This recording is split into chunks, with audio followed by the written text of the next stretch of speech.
शं वरुणः शन्नो भवत्पर्यमा शन्न इन्द्रो बृहस्पतिः शन्नो विष्णुरुक्रमः ॐ शान्ति शान्ति शान्तिः।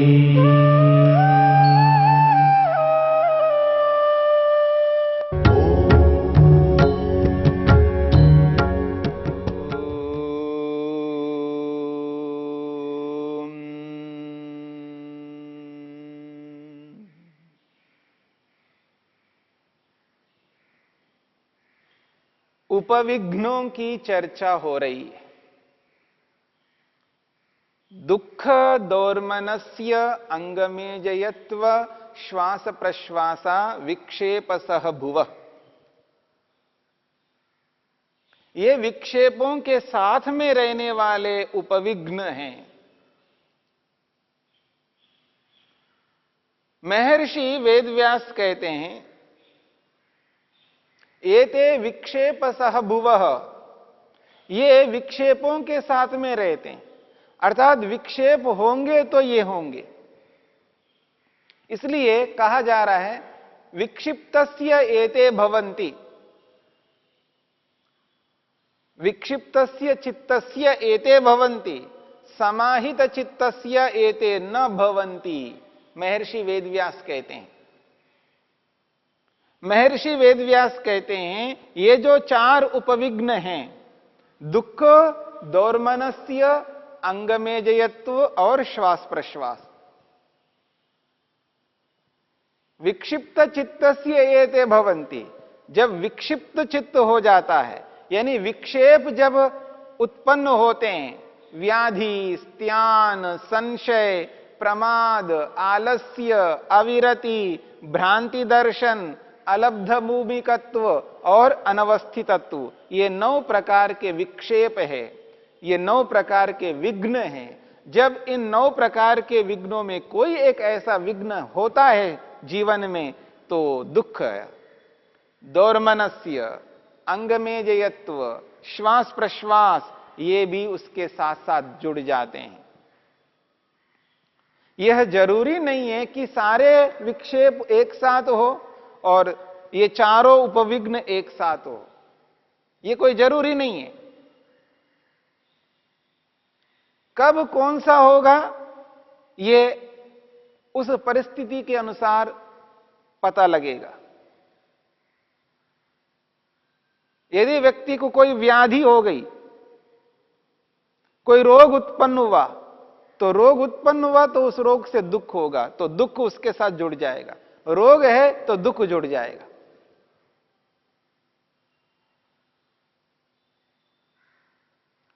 दौर्मनस्य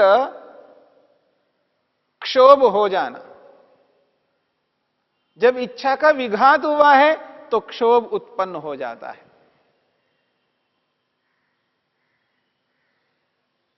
जब आलस्य है या प्रमाद है, या जो उपलब्धि को प्राप्त करने की इच्छा से व्यक्ति मेहनत पुरुषार्थ करता है और वह उपलब्धि उत्पन्न नहीं हुई है, तो क्षोभ उत्पन्न हो जाएगा।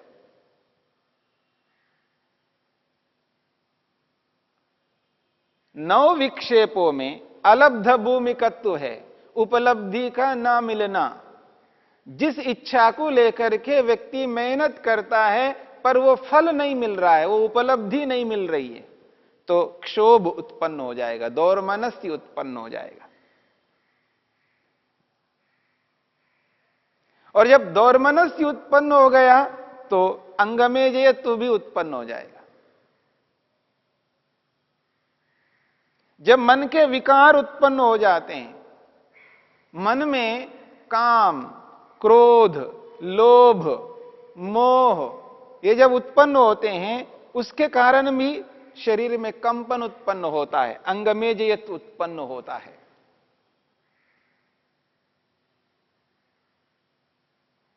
तो दुख, दौर्मनस्य, अंगमेजयत्व और अंतिम उपविघ्न है श्वास प्रश्वास।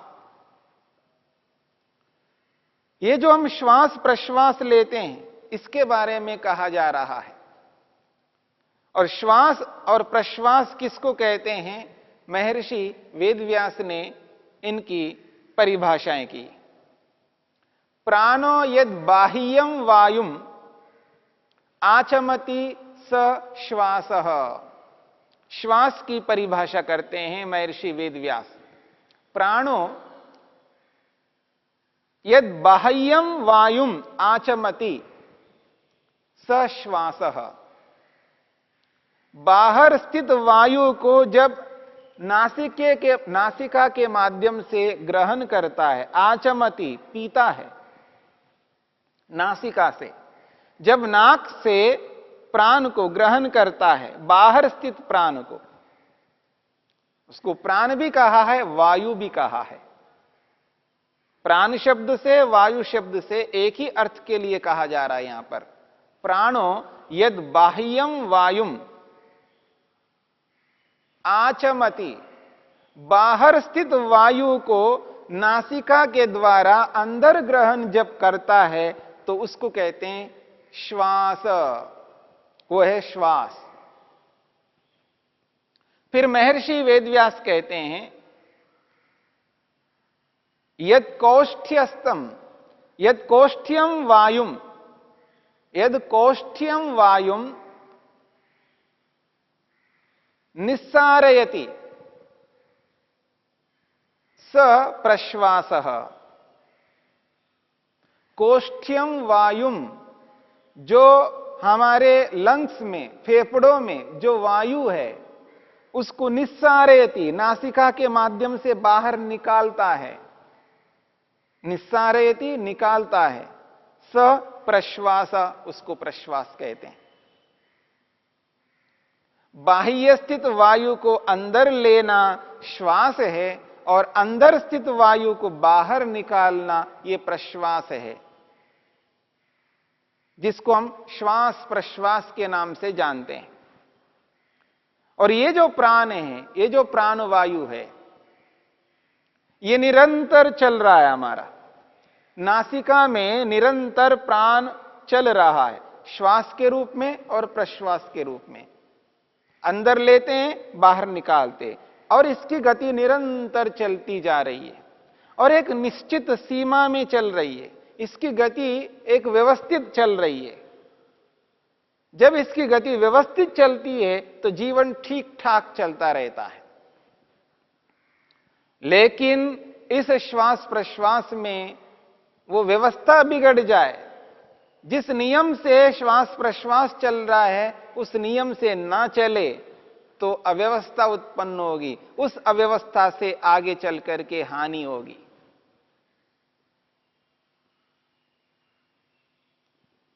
जब व्यक्ति परेशान होता है, मानसिक रूप से बेचैन होता है, क्षुब्ध होता है, तो उसका श्वास प्रश्वास तेजी के साथ चलने लगता है, तीव्र गति से चलने लगता है।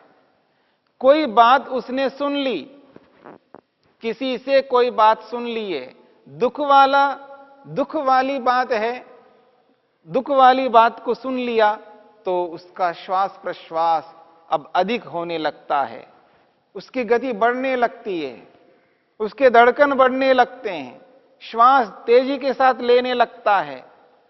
और जिस गति से, एक सामान्य गति से उसका श्वास प्रश्वास चल रहा है, अब वो वैसा नहीं चलेगा, गति बढ़ जाती है।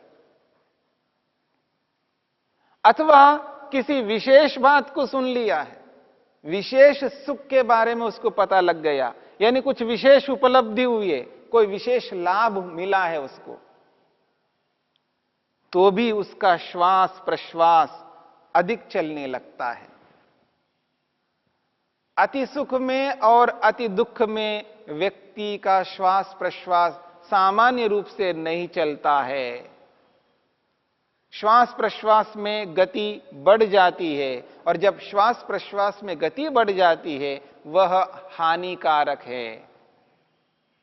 आगे चल करके नाना प्रकार के रोग उत्पन्न होंगे। और जब व्यक्ति ईश्वर का ध्यान करना चाहता है अपने आप को ईश्वर के साथ जुड़ना चाहता है, लेकिन उसका जो श्वास प्रश्वास का जो क्रम चल रहा है वो व्यवस्थित रूप से जब नहीं चलता है तो मन ईश्वर में नहीं लग पाता है, मन एकाग्र नहीं हो पाता है। अलग अलग स्थितियों में व्यक्ति का श्वास प्रश्वास बिगड़ जाता है, और ये जो बिगाड़ है हम अपने हाथों से उत्पन्न करते हैं, गलत ढंग से हम व्यवहार करते हैं, अपने जीवन को व्यवस्थित रूप से नहीं चला पाते हैं, समझ को प्रयोग में नहीं लाते हैं, यानी बुद्धि का समुचित रूप में प्रयोग में नहीं ला पाते हैं, विवेक का प्रयोग नहीं कर पाते हैं, दुनिया की परिस्थितियों को समझ नहीं पाते हैं, उनका आंकलन नहीं कर पाते हैं, व्यवस्था को समझ नहीं पाते हैं।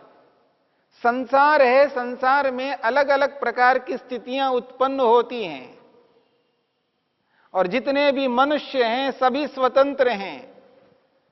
सभी स्वतंत्र होने के नाते कभी भी कुछ भी कह सकते हैं, बोल सकते हैं, अच्छा भी बोल सकते हैं, गलत भी बोल सकते हैं। किसी के गलत बोलने से व्यक्ति सामान्य स्थिति में नहीं रह पाता है, उसके अंदर उद्विग्नता उत्पन्न हो जाती है और उसका श्वास प्रश्वास बढ़ने लगता है, उसकी गति तीव्र हो जाती है, वो सामान्य स्थिति में नहीं रह पाता है। और श्वास प्रश्वास के बिगड़ जाने पर व्यक्ति एकाग्र नहीं हो पाता है।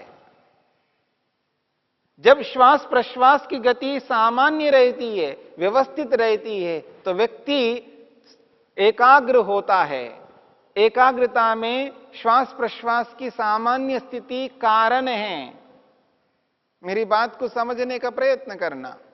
जब व्यक्ति साधना में बैठता है, साधना में बैठेगा तो व्यक्ति शांत रहे, शरीर बिल्कुल स्थिर रहे, निश्चल रहे, और अपनी स्थिति को इस तरह बनाए रखता है कि उसका श्वास प्रश्वास की जो गति है वो बिल्कुल सामान्य हो जाती है, व्यवस्थित चलने लगती है।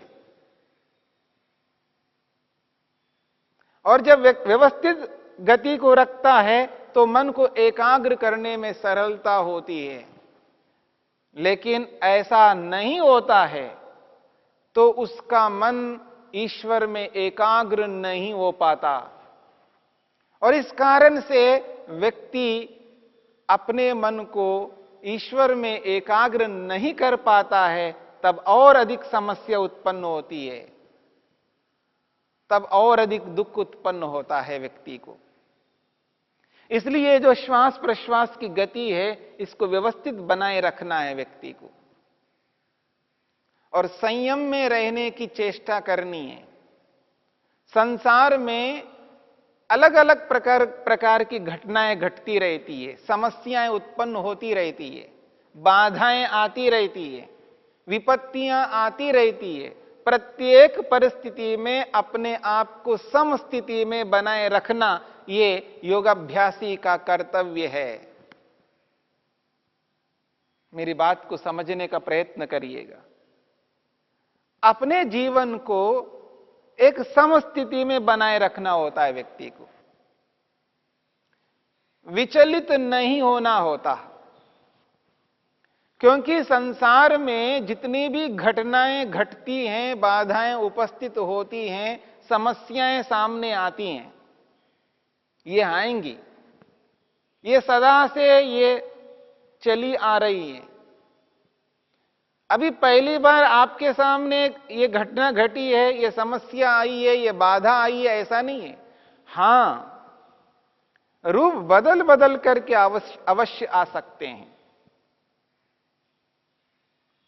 ये जो स्थितियां हैं रूप बदल बदल करके आ सकती हैं। पहले कभी किसी रूप में आ गई वो समस्या, आज नई रूप में आ गई है, उसमें रूप परिवर्तन हो सकता है। जैसे किसी का मकान गिर गया, तो आज गिर गया तो पहले भी गिर गया था। ऐसा नहीं है कभी पहले मकान कभी गिरा नहीं हो, कभी भूकंप नहीं आई हो, कभी आंधी तूफान नहीं आया हो,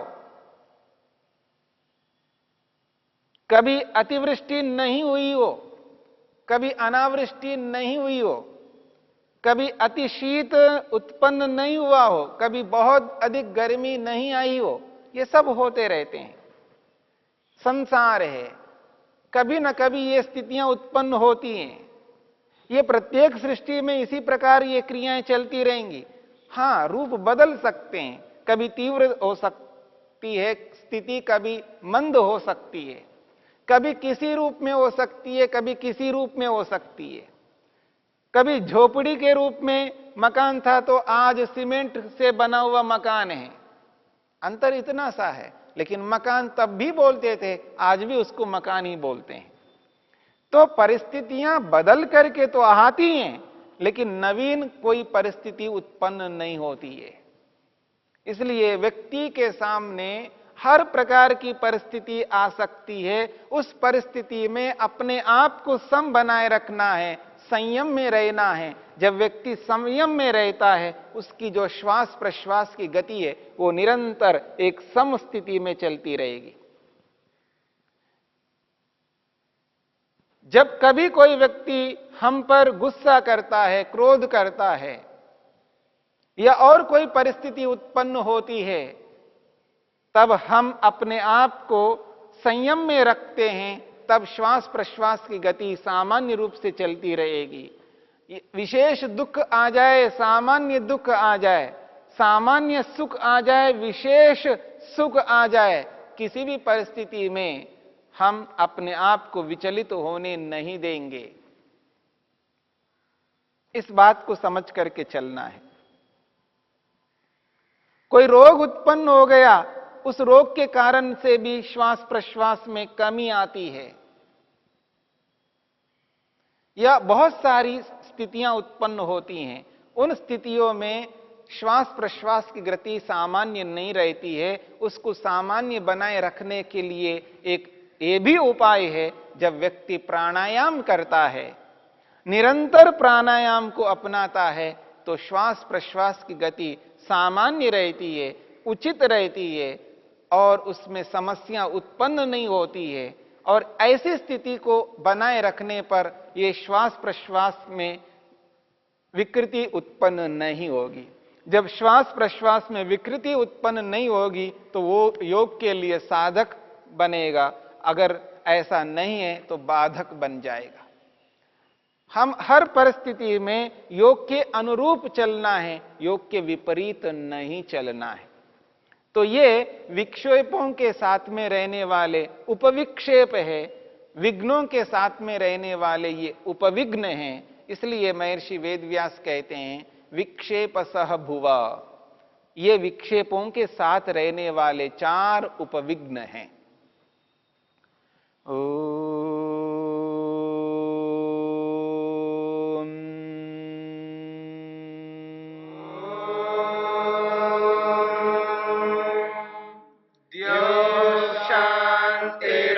शांतिरंतरिक्षं शांति पृथिवी शांतिरापः शांतिरोषधयः शांतिः वनस्पतयः शांतिर्विश्वे देवा शांतिर्ब्रह्म शांति सर्वं शांति शांतिरेव शांति शांति